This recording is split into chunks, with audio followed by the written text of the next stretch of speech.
Welcome to Shoot Me Straight. Dave Fields here today with Nate Palmer. He's a fitness coach, and I got to meet him through my coach in Jiu Jitsu. He's down here on vacation. He also has his own podcast, right? Yes, sir. What's the name of yours? Low Carb Hustle. Okay.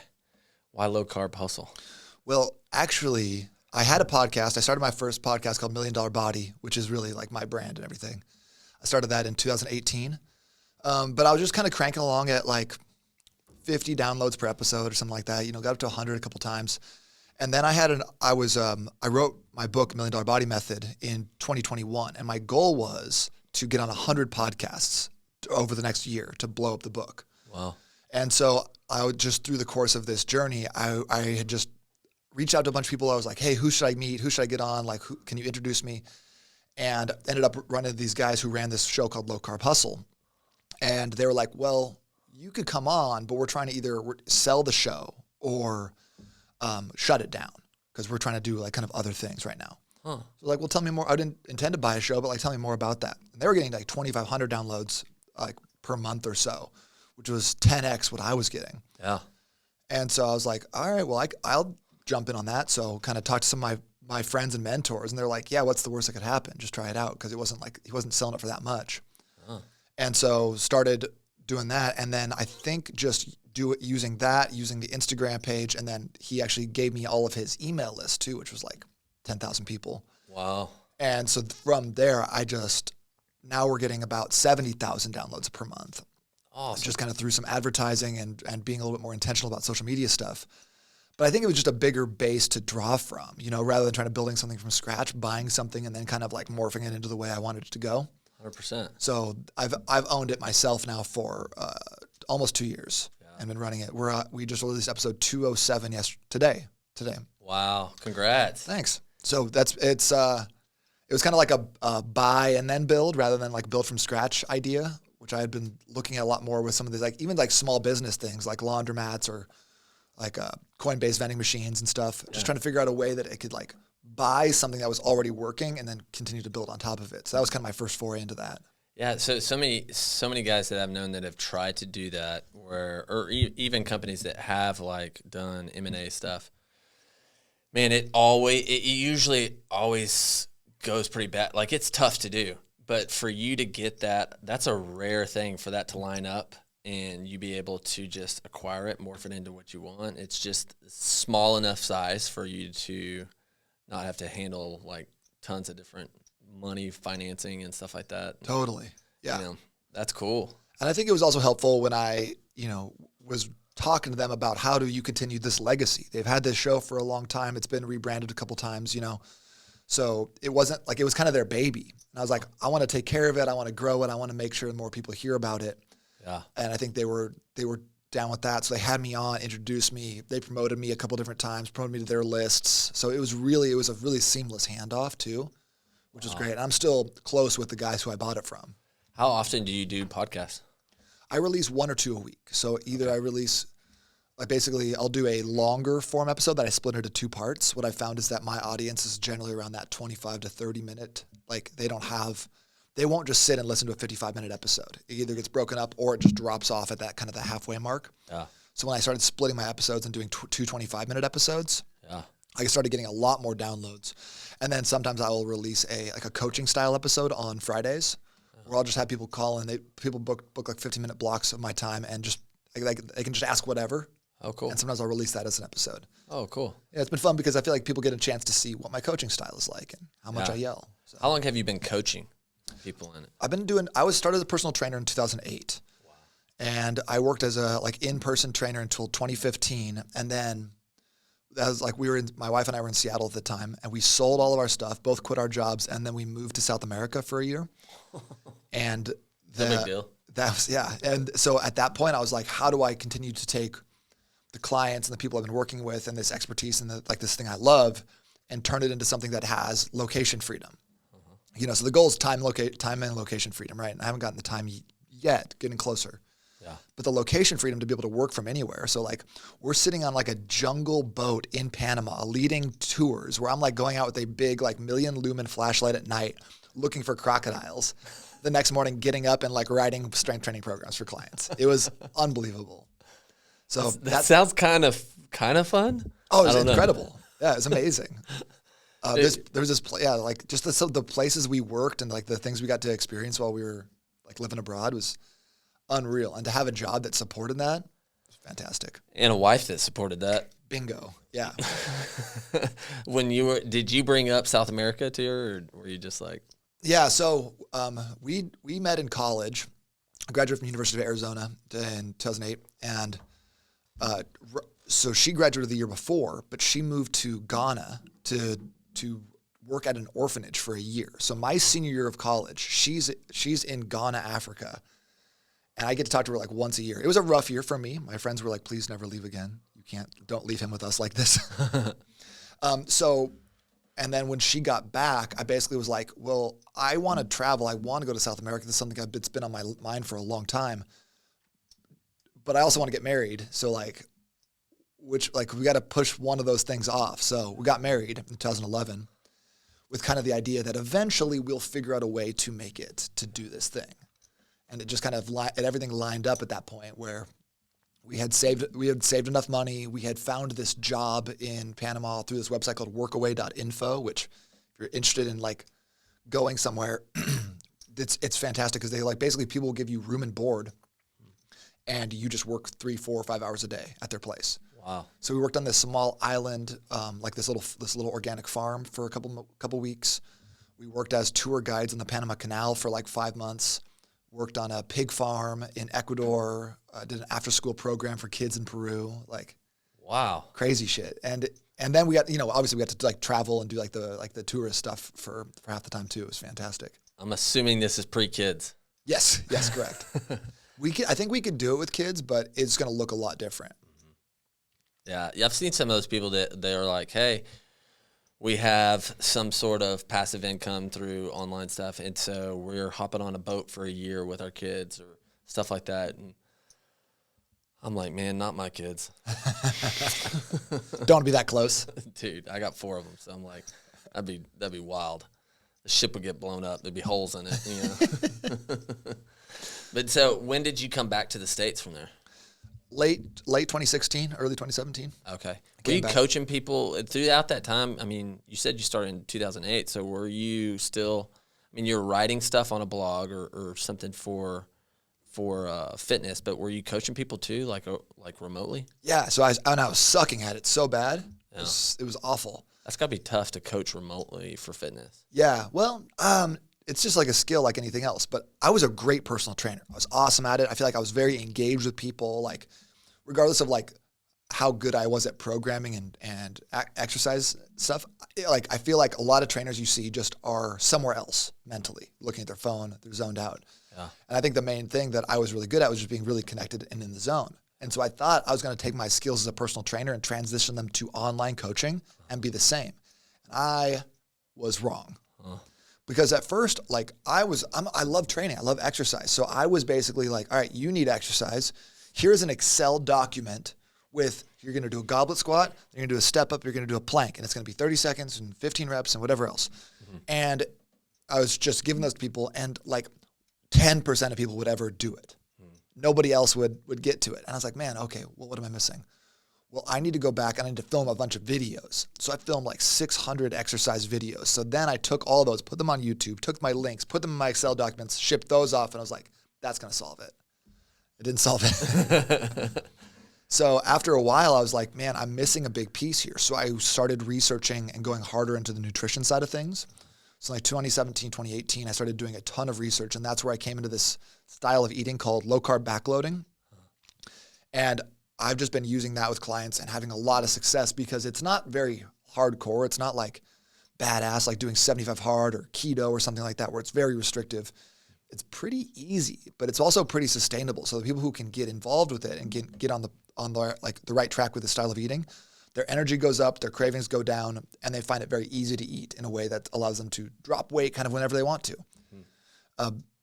But I didn't even think so much about nutrition up until that point. So I had been now coaching online for 3 years without even including that sort of nutritional component. Yeah.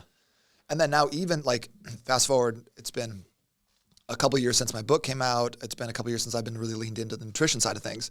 And now I feel like I'm learning that it's not even about nutrition anymore. It's about your mindset. It's about how you shape your identity with regards to fitness, exercise, and being a healthy person.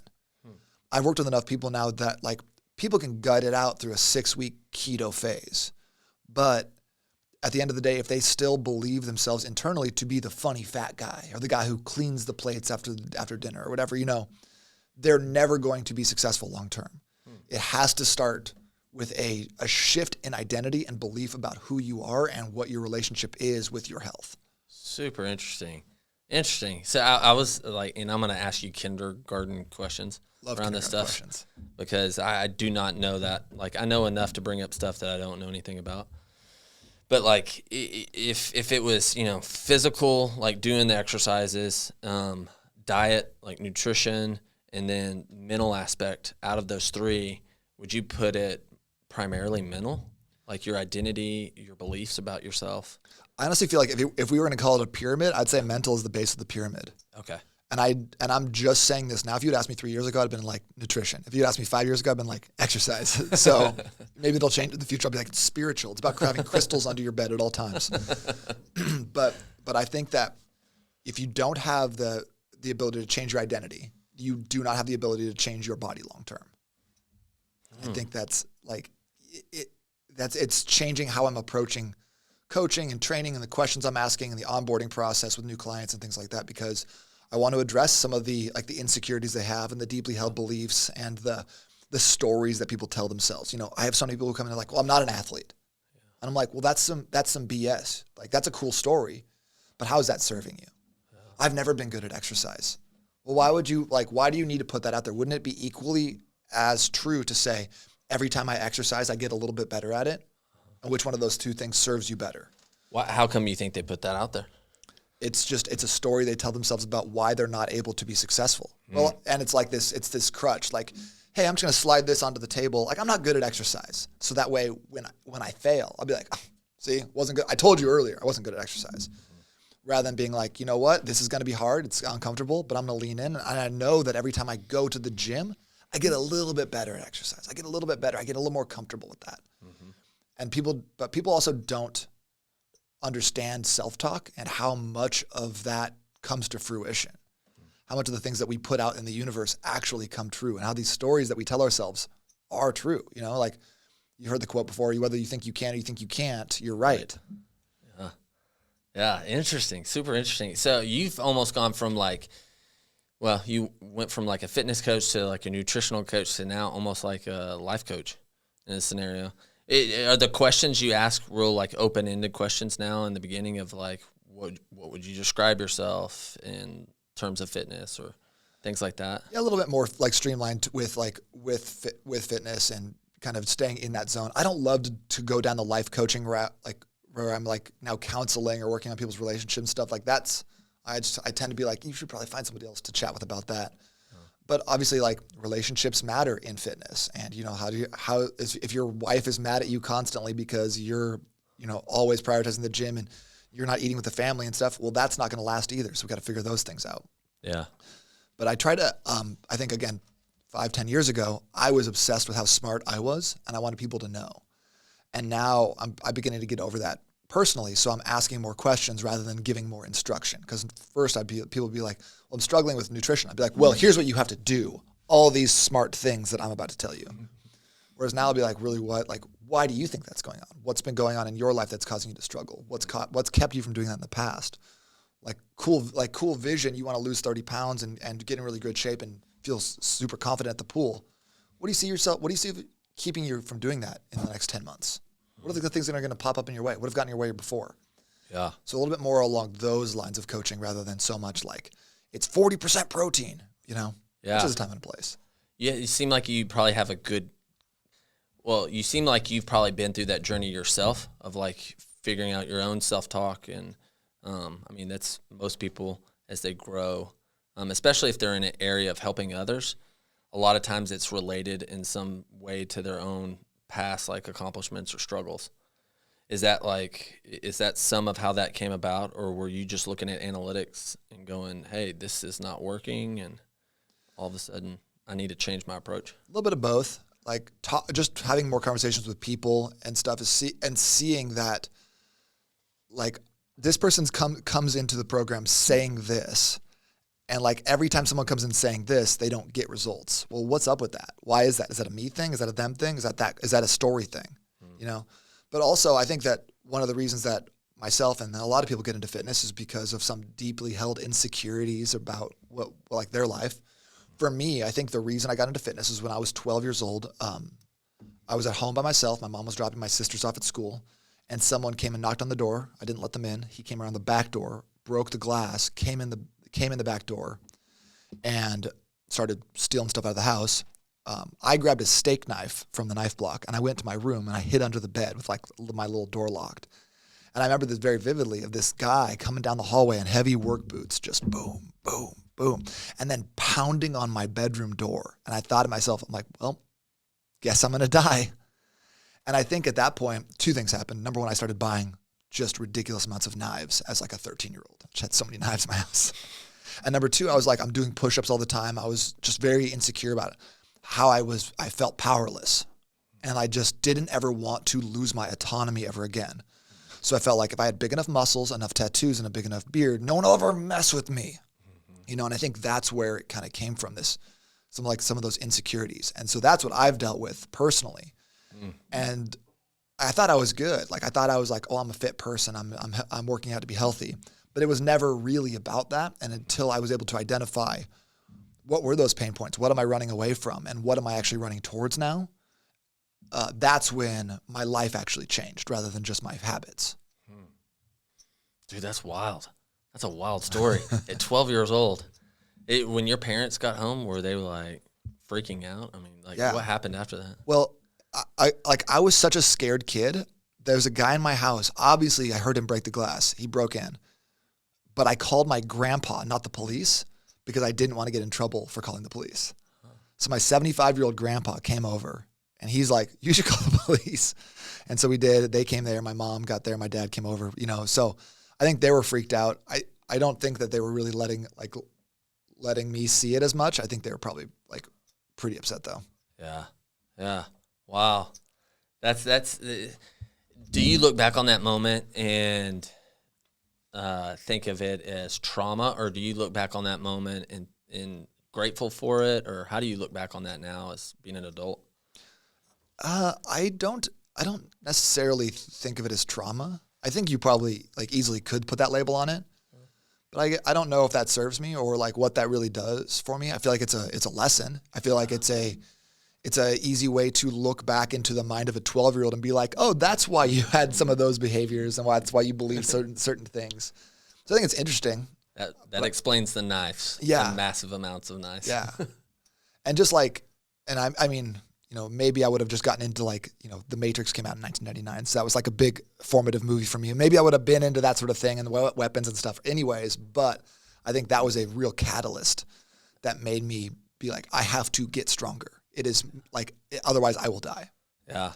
I see I've seen between counseling and just interactions with so many people of like, I see so much of your past dictating your future instead of letting it just be, instead of using it for your future, using it and not being like controlled by it.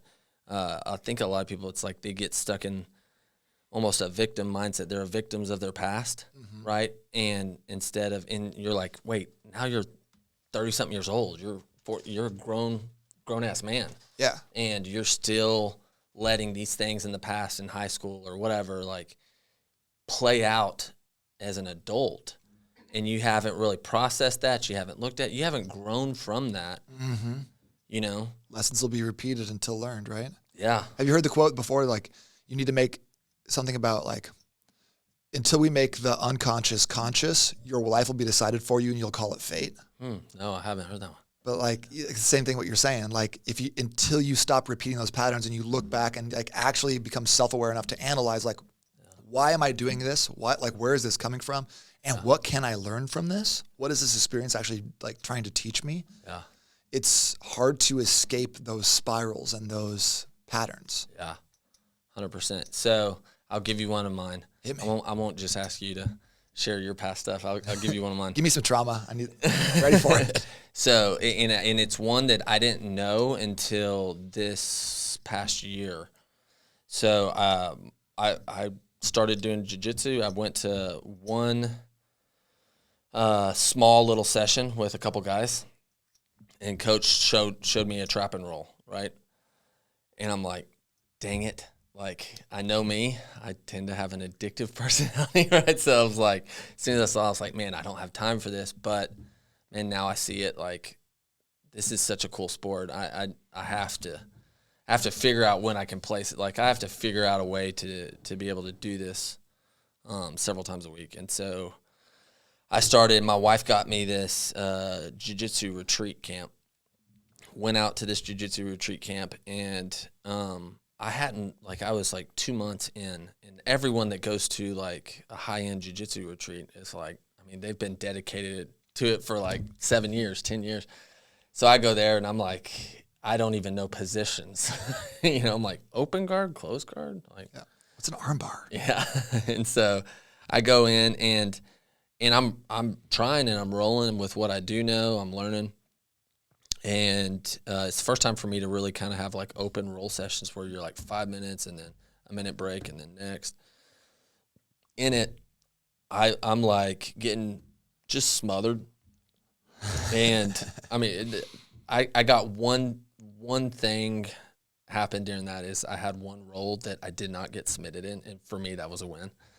And so I was getting just smothered, and I was like starting to have a full blown panic attack. And so I start looking back and stuff, and like, why? Like, I know I'm all right, but it wasn't that, hey, I just need to breathe. I just need a breather, because that's everyone. It was like, I have to get out of this building. I have to like get out of everything. Like, I had to go out into nature, right? And I'm like, I'm fine, I'm breathing, but like, I couldn't calm myself down. And I start looking back through, just trying to be introspective with it. And my first memory that I had was being in a car seat and trapped in a car seat in front of a dope house. And while my birth mother was going and getting dope, I assume, and me just screaming my head off. And I don't remember, like, I don't feel it. Like, I don't remember any feelings or like I'm about to, die or anything like that as a kid. But I remember that real vividly. Wow. And so it was this like of being trapped. And so I'm like, maybe, but if I'm like, okay, well, that means I shouldn't do jiu-jitsu. That's not the answer at all. The answer is like, oh, great. I've identified, I have awareness of it. And so since I have awareness of it, now I need to try and put myself in that scenario so that I can work through it and push past it and overcome it. Because you're not a victim anymore. It's like that should be the mentality of, hey, these are weak spots for me. How can I push into them, lean into them, like you said, and move past them? And I mean, like, that's a straight savage mindset of being like, yeah, I have this trauma of being in an enclosed space. And so now I'm going to lean into that and actually go to jiu-jitsu and just get smashed by dudes, who are bigger than me. Yeah. But like, even if that's not your experience, you can still take that lesson of being like, all right, so I have this experience. What does that tell me about me? What do I need to go back and almost like reparent yourself in a certain way where you're like, what would you tell that? What would you tell that kid? Like, if you want to get real weird right now, like, what would you tell yourself in that car seat in that moment? What did you need to hear? I don't know that one. That's a tough one. That you'll be okay, I guess, maybe. Yeah. And I think of times that's what I tell myself when I'm getting, because I intentionally put myself in that scenario, and that's what I kind of will go through. Is just like, hey, kind of take it, 30 seconds at a time ish, and just being like, okay, just breathe. You're okay. You're not. Like, let reality set in, because honestly, what goes on in your head is not reality. Mm-hmm. Right about that. You're not gonna die. Like in that car seat, I possibly was going to die, right? Like, but right now, like on the mats with friends, like you're going to be fine. Like, but that's not what happens is not reality. And it's just resetting reality in your head and going, this is not what I'm freaking out about is not true. Right? I can breathe. Right? But don't quickly escape it. Like set in it for a little bit, you know, push yourself to set in it, because the more you can set in it, and there's better stories than that. I mean, one of the Gracies, Huron or Hickson, maybe it's Hickson, had super claustrophobic, and he made his brothers like roll him up in a carpet, and he said, I want you to sit on me for 10 minutes and don't let me up no matter what I say. You know, that's gnarly. That's savage. Yeah. And so, I mean, but it's still that mindset of, and you don't have to go that extreme. I don't know if everyone has to go that extreme, but dude, if you let your stuff, if you don't face those things in the past, whatever you don't face, one quote is, whatever you don't face, that's your limits. And so you want to push yourself past those limits, because you're going to become a greater person on the other side, you know? Absolutely. And I think of even with your podcast experience and stuff, you're going back and looking at analytics. You're going, hey, how can I make myself better? And that in of itself is just a pattern that you develop in yourself of going, hey, I'm going to be better. I'm going to grow. I'm going to have setbacks, but then I'm going to come back to it and I'm going to push past them. What do you think helped? Do you think you've always had that, or do you think you've developed that more and more over the years? I don't know. I think that, like, if I look back on some of my earliest like video games, I was obsessed with like the RPGs that you could level your character up. I would grind for hours to like get the new sword or get like one extra strength score or something like that. So I feel like I've always had that kind of addiction towards growth and development. And I've just been able to take that and apply that in a positive direction rather than a potentially what it could have been a negative direction. So I feel like being able to see progress is like my number one mood enhancing supplement, period. You know, the days you don't like, where I didn't feel like I made progress, I didn't make any moves forward, or like, I'm like, what a bad day. And my wife's like, are you kidding me? We're at the beach. And I was like, yeah, well, I didn't get anything done. She's like, can you just chill for a second? So I can be kind of annoying in that way. Yeah. Yeah. Is your wife like a good balance for you? Oh yeah. My wife's incredible. She's the best. We've been married for like 12 years now, been together for like 17. But she says she's type B by the way of type A. So she's very plan focused. She's got a plan. She's got an agenda. She has her things. And then since she has all that written down, she can rest and relax. So she's a great balance for me in that way. And she's also just a fantastic human and amazing mom. Yeah. I mean, she was working with kids, and where was it? Ghana. Yeah. Dang. Right? Yeah. Was it through a Christian organization of some sort? Or? Yeah. So she was, I forget what the name of it. I think the organization was called Haven of Hope. Okay. But she was out there for like 12 months. Wow. Yeah. Just teaching, because she's a like a middle school math teacher. So she was out there teaching at the orphanage. Wow. Mm-hmm. And so you said you've been married 12 years. When did y'all have your first kid? 2018. So we got married. We lived in Seattle. We traveled a little bit. And then when we came back, we was like, all right, scratch that itch. What's the next adventure? Did y'all come back to it? 2018, you come back to Seattle, or? No, we didn't know anyone out there. That was actually another thing that, like, we got married in Phoenix. And my friends and family all live in Phoenix. So everyone was there. And we both kind of identified this as a way that we could have had like a really comfortable life. You know, we just kind of stayed in our jobs, whatever else. So in 2012, we quit our jobs and moved to Seattle without knowing anybody or having any work, just because it was going to be a little bit of a challenge, a little different. You know, like we had the ability to do so. So I sold my personal training business at the time, moved up there, worked at like 2 or 3 different gyms until I found a great spot. She got a teaching job, and it was tough. The first year was tough, but we kind of made a commitment to that. We were going to be there for 2 years, no matter what, just to make sure that we're not just like going up and coming back down, giving ourselves an out. Mm-hmm. But it was crazy awesome for our relationship, because it really showcased all the miscommunications and just room for growth we had, because we all only had each other to rely on and like lean on in some of these. It's like in a tough scenario with like people we didn't really know, or like not like having a lot of big friend groups, you know. So I think that was one of the best things that's ever happened to our relationship. And so when we came back to Phoenix, it was because my family's there, her family's there, my sisters are there. So we have a lot more support. So for the babies, it's much better. Yeah. Well, boy or girl? First I got one. an oldest daughter, Renna, and then my son, Riggs, is 2.5. Renna and Riggs. I like that. Riggs. And your son's 2.5 and your daughter's? 5.5. 5.5. Awesome. And then, like, with having kids, what's been the difference with you guys? Have you see, like, whole level of growth with you and your relationship with your wife? Yeah, and I think that's like that has been made a little bit easier by having that, like, the Seattle experience and already having some stuff to lean on there. But man, the level of we have to over communicate about everything, because otherwise there's so many moving pieces and different variables and stuff like that. So I think that being able to accurately be like, okay, so right now I think what I need is a little bit of space. I'm feeling a little overwhelmed. And is there any way you can spot me on this? And she's like, yes, go. Go Jiu Jitsu, go to the gym, do something, get out of the house, you know?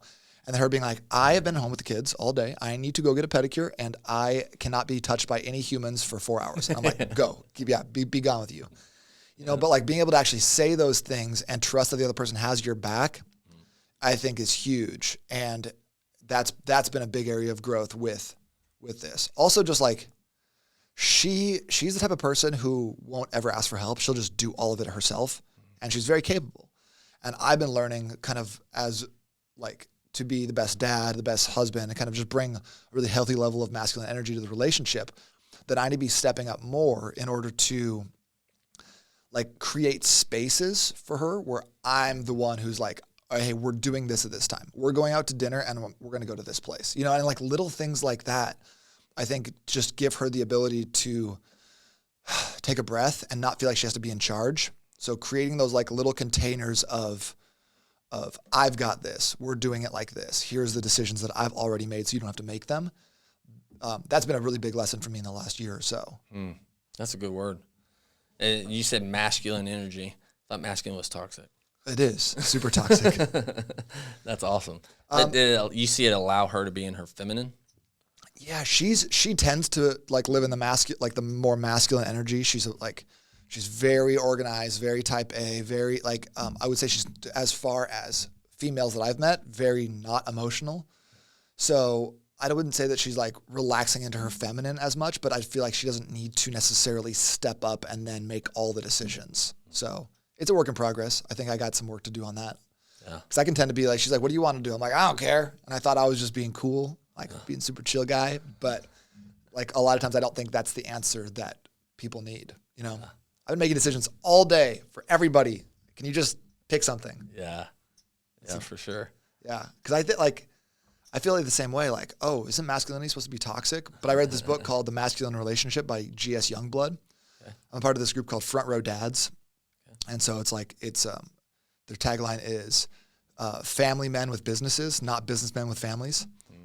And so a bunch of guys in this small group as a part of that group. So like the group's probably like 200 guys, and there's 6 guys in my band. And they were reading this book, said it was the best book on relationships they'd ever read. So I checked it out, and very interesting. Kind of actually defining the like feminine energy and masculine energy. And I was like, can we do that? It's 2023. But it was great. And I think that like it just gave me some ideas on how I could step up and be a better leader within the family. Yeah. Yeah. Have you noticed a shift even in the last year where she responds to that well, that it's helpful for her? Absolutely. Yeah. Yeah. It's just, I can see it in how like calm and relaxed she's able to be. I feel like if she has to make all the decisions, then she's a little bit more like, I wouldn't say closed off, but like, she's just a little bit more like ready to go. And if I can take some of those things off her plate, even if it's as simple as like, hey, we're going out to dinner. I already know where we're going. Don't even worry about it. Yeah. She can just show up and enjoy the ride, and she's in a more fun place. And then the other thing I think has been really helpful is trying to create spaces for her to go do things that she likes to do. So she just kind of discovered this dance class she really likes, really enjoys. And every time she comes home from that, she's glowing. She's just so happy. So I try to find like at least one time per week that she can go do that and then come back and like with her tank filled, you know? Yeah. Have you noticed the difference between like as you're growing in your relationship with your wife, it affecting the kids? I don't know if I would be able to like quantify it, Yeah. but I always want to make sure that my son sees how I treat my wife and starts to understand like that's the standard for relationships. And with my daughter, I've always said that like I want to make sure that no other man stands up. Like I want her to see how I treat her mom, and then her be like how are any of these other people in relationships if you guys are not acting in these ways? Like I want to see them like us like solving problems, being on the same page. You know, I feel like there's a lot of times where it's like, well, mom said this, well, dad said this. We always say like, hey, we're on the same team. If mom said it, if dad said it, like that's it. That's like the end of the story. So, and then I want to see them like I want them to see us getting through conflict, having discussions in front of them, coming to conclusions without yelling or getting angry or whatever else. And then I also want them to see me being affectionate towards her every single day. Yeah, 100%. That's awesome, dude. That to me, I think that's so needed, especially nowadays. The couple we had in last week, they said a phrase that's more caught than taught with their kids. Totally. And just being a demonstration of what a healthy marriage is like. And they're a credible couple, and they really actively practice. I don't think it happens by default. My belief on it is it really comes to the man to initiate it, to start it, of actively pursuing your wife, dating your wife, thinking about how that rolls to your kids. I mean, yours are 5 and 2 now, but 10 years they'll be 15 and 12, and 20 years it's like 25, 22. It's wild.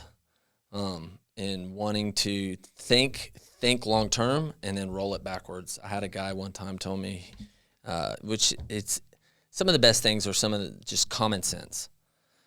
But I don't get them a lot. Like a lot of times I overcomplicate it. All right. And he is a brilliant man. He's had 6 kids. They're all grown now. Very level-headed kids, really, really good kids, or young men and women. And so he said a while back, he took it just like a business problem. And he said, here's what I want in results. He's like, I want them to be able to not necessarily make tons of money, but manage it well. Have a good respect for it, right? To know how to budget, like stuff like that. He's like, I want them to have a relationship with God. There's only so much I control with that. I more demonstrate it. You know, he's like, I want them to be respectful of others and to not scream and yell to get their way, or, you know, I want them to be in respect. Like he lists these things, and then he's like, if I want that at 18, 20, well, then work it backwards, just like you would do any other business. And I'm like, geez, that's so smart. So I began to do that I'm doing that with my kids. But it's also not like, you would like take this thing and make a proposal and you're like, all right, go ahead. You know, like it's, like you said, it's on the man, you know? And I believe that, you know, you have to take personal responsibility for anything that happens to you. Like, I think that that's something that you should be doing. So I feel like it's not hard for me to say, yeah, as a man, that's your role. That's your job to provide that stability and support, you know? Mm-hmm. But then you have to show up every single day and do those things. And when you don't do them, you need to apologize and like make those things right. So the kids, again, see you resolving that. But I have such a problem with people who tell their kids, hey, you can be anything you want to be. Like, you can do whatever you want in this life. You know, you need to be respectful of your mom. And then, like you said, it's more caught than taught.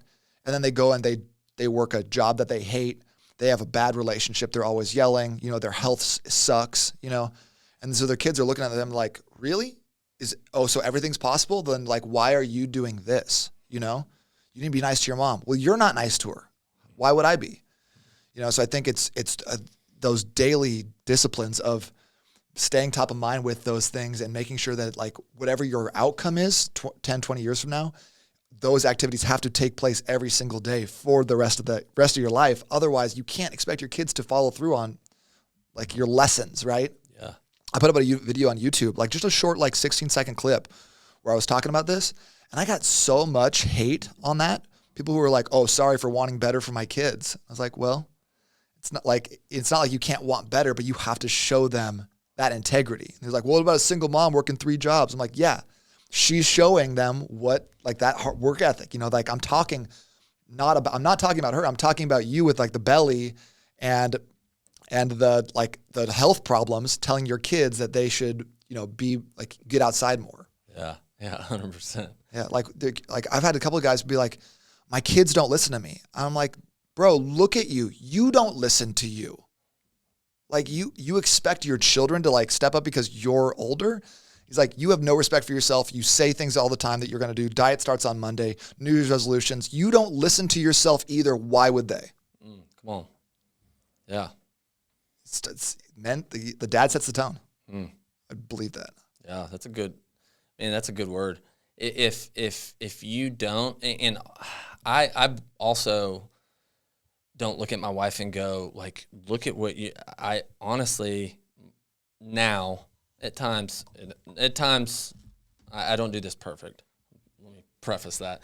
But like, even if I don't do it perfect in the beginning, pretty quickly I can pull it back down and I'll go, well, if I'm upset with her, like, how have I set the stage for this to, you know, for a while there, we were we were broke and we were just hustling. I was trying to start my software company and I just built this culture of hustle within my household, right? And so my wife's hustling, I'm hustling, and like, you know, put the kids to bed and then work and then work and work. And, you know, I'm now trying to breaking and have been breaking that habit because of what I built for that time. You know, some of that may have been necessary. I mean, there's also some fruits from it too, but that's not where we should be now, right? Now we're doubling down on our relationship. We're doubling down on our kids. We're doubling down, you know, with friendships too, and less work and hustle and hustle and hustle. But I can't look and go like, how come you're hustling right now? It's like, yeah, you know, I've built that culture in there. And that's that ownership part. To be honest, it's actually freeing to own things as the man, because if you own it, then you can do something about it. Yeah. Otherwise, you're a victim to other 100%. People, and it's like, hey, you don't like this. Well, maybe you had a part in how it is now that you don't like, and if you can own that part, you have to own that part before you can turn around and change it, I believe. I think that even like when it comes to like marital fights too, like one of the things that was interesting about this book I read was that he was saying like, you let your woman be your muse, you know, like she's mad at you. Well, that's probably something you did wrong. And he wasn't like, you know, like let her beat on you, but he's like, look back and see, was there a way that you're not making her feel safe? You're not making her feel seen, or you're not like setting some structure in the relationship? Because chances are the reason she's mad at you is not because you left the dishes out. It's because you said you were going to do it and she doesn't feel like you prioritize a relationship. So like take responsibility and ownership. Let those like irritations that she has with you help you become a better man and fix those pieces, you know? And I think that when you take that responsibility, hey man, I was late because the traffic was so bad. No, you were late because you didn't check traffic and you left too late. That's why you're late. And when you have that outlook, then it's like, well, now I can fix it. I can change my fate. You know, like I have a hand in what's going to happen to me. I'm not at the mercy of just this spinning maelstrom of choices that just happen to me all the time. Yeah, yeah. It's freeing. Totally. To be honest, it is. I mean, it sucks like owning stuff. You're like, well, dude, I've been trying really hard, and it's like, okay, owning it doesn't mean like owning it doesn't matter, right? Like what matters is how you handle it. And if you don't handle it, then that is going to matter because it's going to perpetuate and you're going to get resentful. There's going to be all sorts of stuff that come from it. But if you just own your parts in it, and especially with man, like a lot of times it's the stage that you set. It's like you said, not about the dishes. It's about your word and your integrity. And like the dishes are just an example.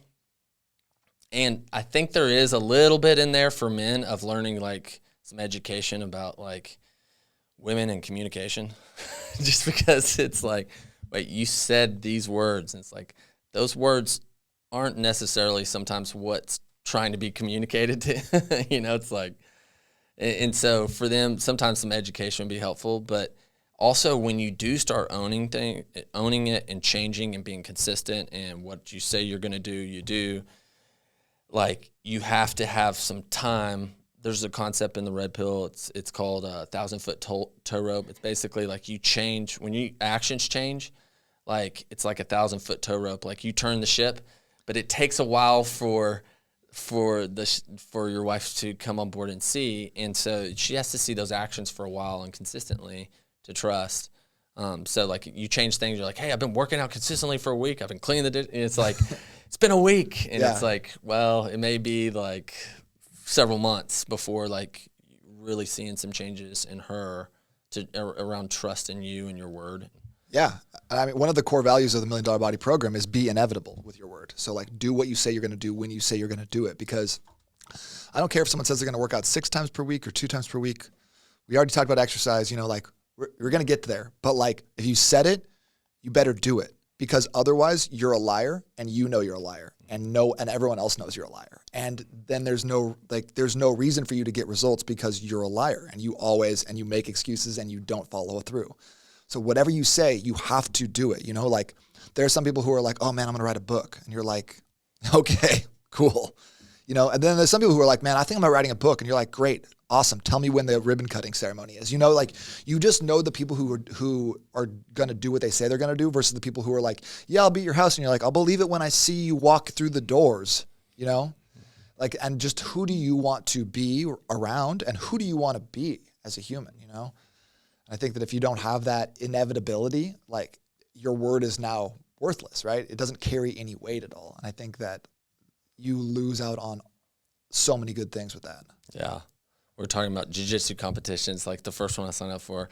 And I'm like, I know it's an all-day thing, right? And when you got wife, 4 kids, and business, all sort of, like a whole day's very valuable. Yeah, it's expensive. And so you're like, but I signed up for it. So therefore, it was in Foley, Alabama. So I'm like, all right, I signed up. So therefore I'm going, right? Like I've committed to this. So therefore I'm going to do it.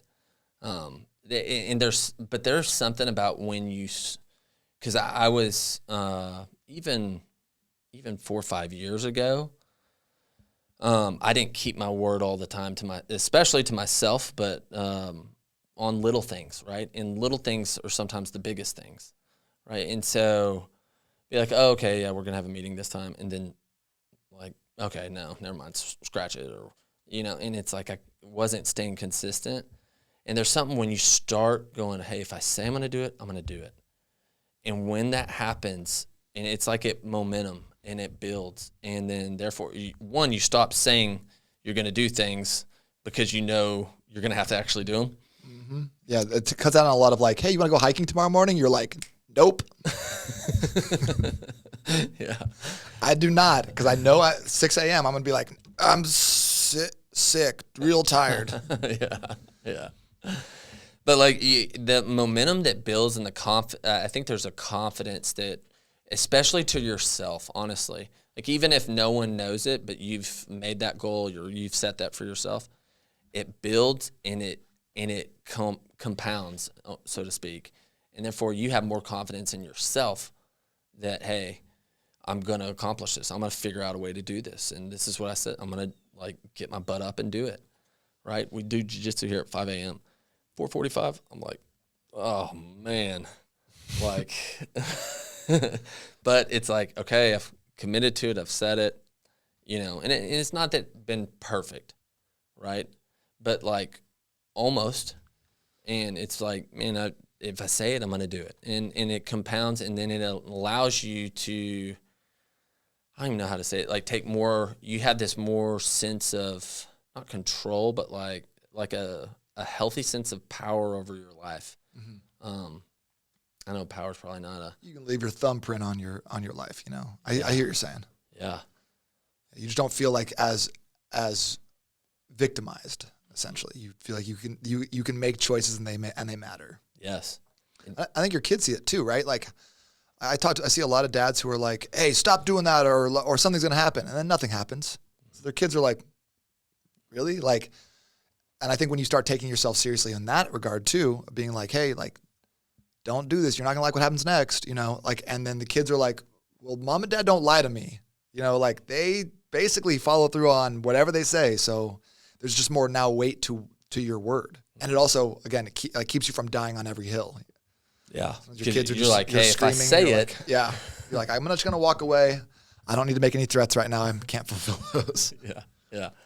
My wife will tell me all the time. She's like, I've told him 17 times. And I'm like, I'll go, okay. I need to tell my wife, don't say 17 times. Like, yeah. But a lot of times what's more helpful is just demonstrating. But when I come in, and my wife even threatens me, right? She's like, I'm going to tell dad, right? Because they know, hey, dad's going to spank me. Dad's going to put me in timeout. Dad's going to take away whatever toy it is that they're obsessed with at that moment, you know? And it's like, and I'm not perfect at it at all.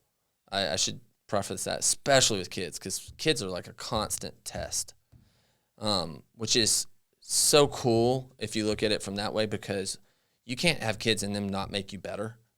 Well, I guess maybe you can, but if you're really actually trying to be a good dad, like they're going to make you better constantly and at the worst times and throughout the whole day. And it's just you're just going to grow so much for them. And honestly, like some of the most in their thoughts and their innocence and stuff like that, they say some of the things that I'm like, man, you just nailed me. You don't know it.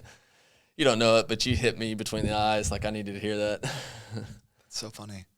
I think kids are the same way. Like they, you know, you tell them one thing where you're like, hey, we're all going to start eating healthy or whatever else. And they're like, sure. But then they see you do it for years and years, and that just becomes a part of your family identity, like the hustling you were describing. You know, I feel that. So like, I think a lot of times also people are like, hey, I'm trying to get my wife to get in shape with me. I'm trying to get her to do whatever. I would try to get my wife to stop scrolling Instagram for about a decade. So she'd just be in bed at night just scrolling. And so what I would do is deliberately every night I'd put my phone down and I would read my book. And I did this for 7 years straight without missing a day. And then just this last year, she's like, I think I'm gonna start reading. And since then, she's read like 80 books a year for the last 2 years. But it took almost 8 years for her to like jump on board with that, and her seeing me do it every single night. So again, just like that, coming back to being that example and showcasing what you want, rather than being like the kind of the 1,000-foot toe line, right? Yeah. Takes a minute, but it's worth it. Yeah. And honestly, you stop looking at your wife for like validation or for like she needs to come up. Like there's still a little part in you that thinks, okay, like she's part of the problem. If you're waiting for her change of some sort of way, and I'm grateful for that now, because it's like, no, I change whether she does or not. And therefore, it eliminates putting responsibility and weight on her that shouldn't be on her. Mm-hmm. And also, it's like it's our responsibility to like bring everyone in the household up, right? If we're constantly falling to the level of like your kids, right? Like then you're eating BS cereals and watching cartoons on Saturday morning, right? Like it's our job to elevate the standard, right? No one, like in business, you know, if you're at 70%. No one's going to go 71%. No one's going to go to 100%. You know, you have to be 100 so people can go 99. Yeah. Yeah, 100%. Leaders set the tone. They do. Awesome.